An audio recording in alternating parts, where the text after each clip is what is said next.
Hello everyone, how na day today? Yeah, good morning, good afternoon, good evening, right? Wherever you are listening, right? Now today I have something amazing to you, my listeners. I have something amazing, and I know the question on everyone's lips is, what should candidates, the JAMB candidates know after checking their results? Now the JAMB 2025 results is out, and a lot of people are asking questions, right? What should I do after, now that I've checked my result? What's the next thing, right? So now I'm going to give you a breakdown of what you should do after what checking your JAMB result.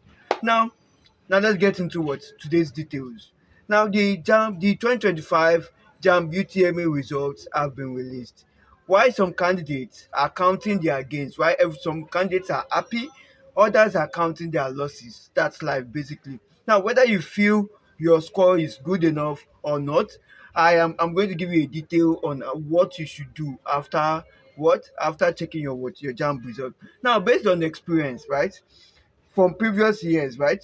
I've seen candidates with good JAMB score and still they did not secure admission. And I've seen candidates with low JAMB score and eventually they were able to secure what admission. So in all of this, your JAMB result is not a criteria that you might not be offered what admission. It's not a criteria, right? So, but it's very important, but it's not a criteria that you might not be offered admission. Now, these are the questions you should be asking after checking your JAMB result.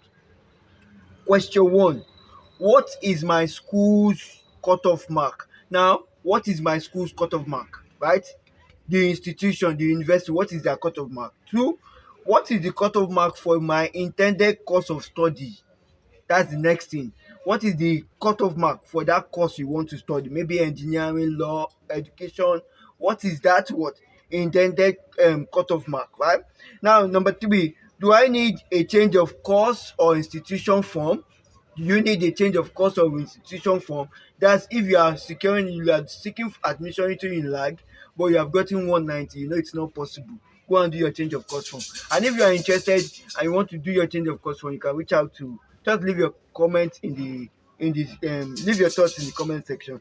The next question is, what is the school's post UTME screening like? Then the final question is, how can I prepare adequately for my what school's post UTME, right? Screening. So these are the questions you should be asking yourself. I remain your host, Best Educator. Welcome to my show. Welcome. And thank you so much, right? So to everyone that have scored more than 200 in JAMB, I say congratulations. Bye bye.